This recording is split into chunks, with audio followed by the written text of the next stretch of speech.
اب میں دوسری خطیبہ کی حیثیت سے آسیہ خاتون بنت محمد رحمت علی سے گزارش کرتا ہوں کہ وہ مائک پر تشریف لائیں اور خطابت سے ہم تمام سامعین و سامعات کو مستفید فرمائیں۔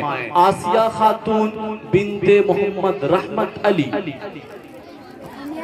السلام علیکم ورحمۃ اللہ وبرکاتہ۔ الحمد للہ کفا وسلام علی عباده الذین اصطفى اما بعد۔ قال اللہ تبارک وتعالی فاسألوا اہل الذکر ان کنتم لا تعلمون۔ وقال النبی صلی اللہ علیہ وسلم طلب العلم فریضۃ علی کل مسلم۔ جناب صدر، مہمانان کرام اور حاضرین مجلس، آپ کا میں بہت بہت شکر گزار ہوں کہ آپ نے علم دین کے اس ادنا طالبہ کو علم کی اہمیت کے موضوع پر کچھ عرض کرنے کا موقع عنایت فرمایا اور دلی جذبات اور قلبی احساسات کے اظہار کے لیے دعوت دی، ورنہ علم کہاں میں اور کہاں یہ نکھتے گلے۔ حضرات گرامی قدر، بلا شبہ علم وہ شے ہے جو انسان کو ایک دوسرے سے ممتاز اور نمایاں کرتا ہے، اور علم ہی ایک ایسی دولت ہے جس کو نہ تو کوئی چرا سکتا ہے اور نہ وہ خرچ کرنے سے ختم ہوتا ہے۔ کل شیء ينفق بالانفاق الا العلم، اور نہ ہی تو اس کو تقسیم کیا جا سکتا ہے، اور یہ ایک ایسا عجیب و غریب مال ہے جس کی حفاظت کی ضرورت نہیں ہوتی، بلکہ وہ خود صاحب علم کا محافظ اور نگہبان ہوتا ہے۔ علم وہ شے ہے جو انسان کے جسم میں جان ڈال دیتا ہے اور بدن میں روح پھونک دیتا ہے، اس کے ساتھ ذہن کو تازگی، روح کو بالیدگی اور عقل و خرد کو آراستگی عطا کرتا ہے۔ اگر علم نہ ہو تو انسان حلال و حرام کی تمیز نہ کر سکے، جائز و ناجائز میں تفریق نہ کر سکے، مکروہ و مباح کی پہچان نہ کر سکے۔ اگر علم نہ ہو تو انسان برائیوں کا شکار اور فحاشیوں میں گرفتار ہو جائے اور شیطان لعین کا مقابلہ نہ کر سکے اور اس سے مغلوب ہو جائے۔ محترم سامعین و سامعات، علم کا ایک مقام ہے، ایک مرتبہ و اہمیت اور قدر و منزلت ہے، اسی لیے عالم و جاہل، پڑھے لکھے اور ان پڑھ، جاننے والے اور انجانے کبھی نہ تو برابر ہو سکتے ہیں اور نہ ہی کسی زمانہ میں ان کو برابر سمجھا گیا ہے، جیسا کہ ارشاد باری تعالیٰ ہے هل يستوي الذين يعلمون والذين لا يعلمون۔ کیا جاننے والے اور نہ جاننے والے برابر ہو سکتے ہیں؟ قرآن کریم کی دوسری آیت میں علم حاصل کرنے کا حکم دیا گیا ہے، چنانچہ ارشاد ہے فاسألوا اہل الذکر ان کنتم لا تعلمون۔ اگر تم نہیں جانتے تو اہل علم سے دریافت کرو اور پوچھو۔ لہذا ساری دنیا کے باشندوں کے لیے عموماً اور مسلمانوں کے لیے خصوصاً علم کا حاصل کرنا ضروری ہے۔ مسلمانوں کی یہ اہم ذمہ داری ہے کہ وہ علم دین کے نشر و اشاعت کا بیڑا اٹھائیں اور آگے قدم بڑھائیں۔ حضرات، مجھے یہ کہنے کی اجازت دیجیے کہ آج مسلمانوں میں علم دین کا فقدان ہے، جس کی وجہ سے ان کے معاشرہ میں بگاڑ، آپس میں انتشار اور اندرونی خلفشار ہے، اور بیرون سے دشمنان اسلام کی ان پر یلغار ہے۔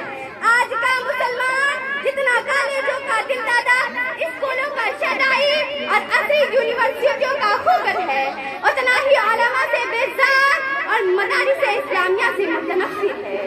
یاد کیجئے، اس نادان مسلمان کو یہ معلوم نہیں کہ کالجز اور اسکول آتش کدے ہیں جس میں وہ اپنے لخت جگر اور نور نظر کو جھونک رہا ہے، تاکہ نہ وہ خدا کو پہچان سکے اور نہ ہی رسول کو جان سکے، نہ اس کے ایمان و اخلاق درست ہو اور نہ ہی سیرت و کردار، بلکہ وہ دین اسلام کا منکر اور باغی بن جائے، اس کا ذہن الحاد و دہریت سے بھر جائے اور وہ اپنے اسلاف سے پائی ہوئی میراث کو گوا اور متاع حیات کو ضائع و برباد کر دے۔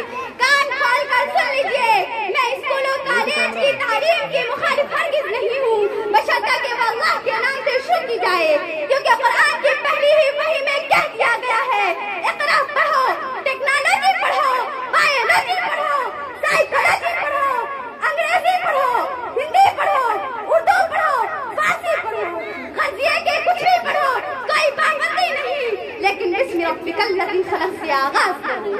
اللہ کا نام لے کر پڑھو، یہ قرآن کا اعجاز ہے کہ اس نے صرف اقرا کے بس کر دیا، جس میں قیامت تک کے ایجاد ہونے والے علوم داخل ہیں اور سب کا سیکھنا جائز ہے، جبکہ اس کا رشتہ رب سے ہو، اور اگر کسی علم کا رشتہ اس رب سے کٹ جائے تو وہ ضلالت ہے، گمراہی ہے، بے دینی ہے۔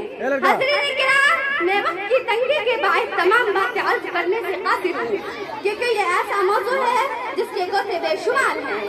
صرف ایک گوشہ پر بحث کرنے کے لیے کافی وقت درکار ہے، لیکن میں یہ بتا کر اپنی بات ختم کرتی ہوں کہ علم حاصل کر لینا ہی کافی نہیں، بلکہ اس پر عمل بھی نہایت ضروری ہے، ورنہ ایسا علم بال جان اور تباہی کا ذریعہ ہوگا۔ ممکن ہے کہ دنیا میں کچھ حاصل ہو جائے لیکن آخرت میں کچھ نہ ملے گا۔ قرآن و حدیث میں علم سے مراد علم نافع ہے، اور علم نافع وہ ہے جس سے اللہ کی معرفت پیدا ہو اور اس سے تعلق مضبوط ہو، آخرت کی فکر ہو، خدا کا خوف آئے اور علم و عمل کا حسین سنگم بن جائے، ورنہ علم کے نام پر دھوکہ اور فریب ہے۔ معلومات کا نام علم نہیں، افسوس کو نظر لوگوں نے معلومات کے ذخیروں کو علم کا نام دے دیا ہے، خواہ وہ سراسر انحراف و الحاد کی طرف لے جائے اور عمل سے غافل کر دے۔ علامہ اقبال رحمۃ اللہ علیہ کے ایک شعر پر اپنی بات ختم کرتی ہوں: عمل سے زندگی بنتی ہے جنت بھی جہنم بھی، عمل سے زندگی بنتی ہے جنت بھی جہنم بھی، یہ خاکی اپنی فطرت میں نہ نوری ہے نہ ناری ہے۔ وما علینا الا البلاغ المبین۔ والسلام علیکم۔